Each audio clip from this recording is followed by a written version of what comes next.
আমার শুধু তোমাকে চাই। আমাকে ছেড়ে তুমি বিদেশে যেও না প্লিজ।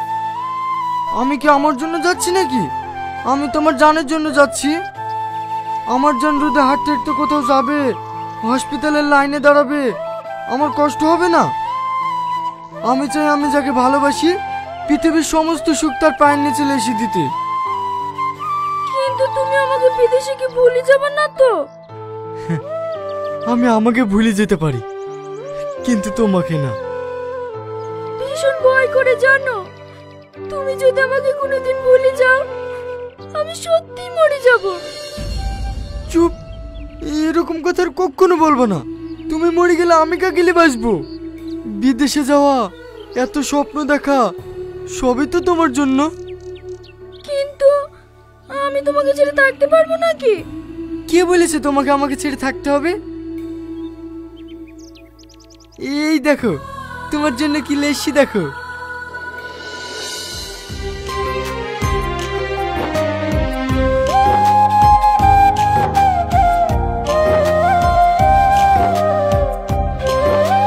আমি সব সময় তোমার সঙ্গে থাকবো।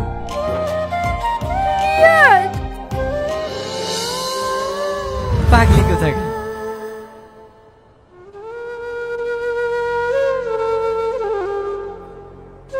বুড়ি বুড়ি, আসিমা।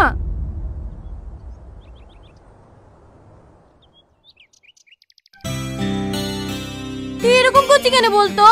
তোর লেগে বাড়ির সব বাড়ির মন খারাপ, কেউ ঠিক মতো খাওয়া দাওয়া করেনি। তুই তো সব নিজের চোখেই দেখেছি ওরা কত খারাপ, তারপরে এরকম করছিস কেন? একটা কথা বলবো ভাবি? হ্যাঁ বল।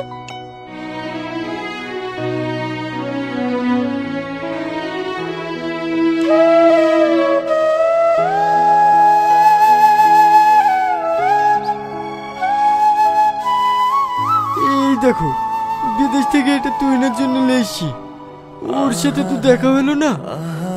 এই গিফটটা তুমি তুহিনাকে দিয়ে আসতে পারবা? হ্যাঁ পারবো। তুই শুধু আমার দেওর না, তুই আমার ছোট ভাই, তোর জন্য এটুকু করতে পারবো না? তুমি শুধু আমার কষ্টটা বোঝো, আর কেউ বোঝে না।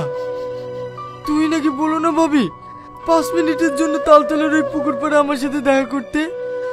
আমি শুধু একবার ওর সাথে দেখা করতে চাই। তারপর তোমরা যা বলবা আমি সব শুনবো। আচ্ছা ঠিক আছে, ও আসবে, যেভাবেই হোক ওকে আমি নিয়ে আসবো। ঠিক আছে? ঠিক আছে।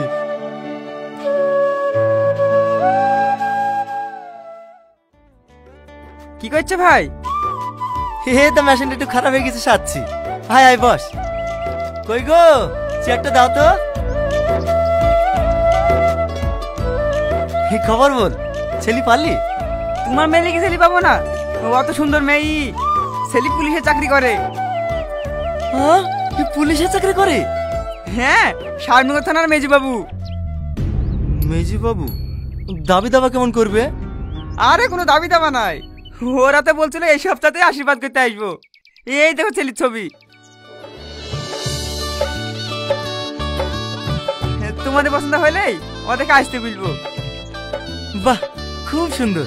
ও গো দেখো, ভালো তো লাগছে। দাঁড়াও আমি বুড়িকে দেখিলে আসি। আমি ভাবতেই পারিনি যে মেজি বাবুর সঙ্গে আমার মেয়ের বিয়ে হবে। আরে তুমি তো কোনো কিছুতে কম না, মায়া পাগলি বলে তোমার মেয়ের সাথে বিদায় নি। ক কোটি টাকা আছে গো ওদের। তোমার রাস্তার করে যে 2 বিঘি জমি আছে ওইটা বিক্রি করলে তো 1 কোটি টাকা হয়ে যাবে। তুমি যদি বলো এর থেকে ভালো টাকা তোমার মেয়ে বিতে দেবো। না না, এই ছেলেটাই আমাদের খুব পছন্দ। তুমি ওদেরকে ফোন করে আসতে বলো। ঠিক আছে ভাই।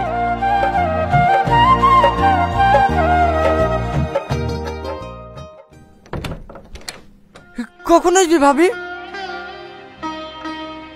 ও আর আসবে না রে। তুই জানিস ওরা আমাকে কিভাবে অপমান করলো? তোর গিফটটা হাতে দিতে অমনি আজের মেরে গিফটটা ভেঙে ফেললো। তারপর ওর মাকে ডেকে তুই মা বেটিতে মুখে যা আসলো তাই বলে অপমান করলো। আমি অনেক বোঝানোর চেষ্টা করেছি রে ভাই, ও আমার কোনো কথা শুনেনি। ও তোমাকে অপমান করেছে? দাঁড়াও আমি যাচ্ছি। আমার দিব্যি, তুই ওর সাথে কোনো ঝামেলা করবি নি। কিন্তু ভাবি তুই কেন ওর পেছনে পড়ে আছি বলতো? প্রধানের মেয়ে কি দেখতে খারাপ? তোর লেগে আজ বাড়িতে 3-4 দিন ধরে অশান্তি, মা এক গ্লাস পানি পর্যন্ত খায়নি। তুই কেন মানুষগুলাকে এভাবে কষ্ট দিচ্ছি বলতো? প্রধানের মেয়ের সাথে বিয়ে করলে তোমরা খুশি তো? যাও বিয়ের দিন ঠিক করো।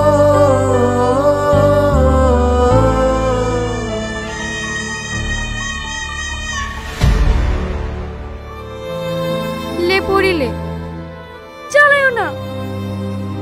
কি রে, এখনো রেডি হসনি? আমি বিয়ে করবো না। তুই কেন এরকম করছিস বলদিনি? গ্রামের মরল মালতি আত্মীয় স্বজন সবাই এসে বসে আছে, দরকার হলে আমি তোর পা ধরছি। কি করছো মা? ঠিক আছে মা, তুমি যাও, আমি রেডি হয়ে আসছি।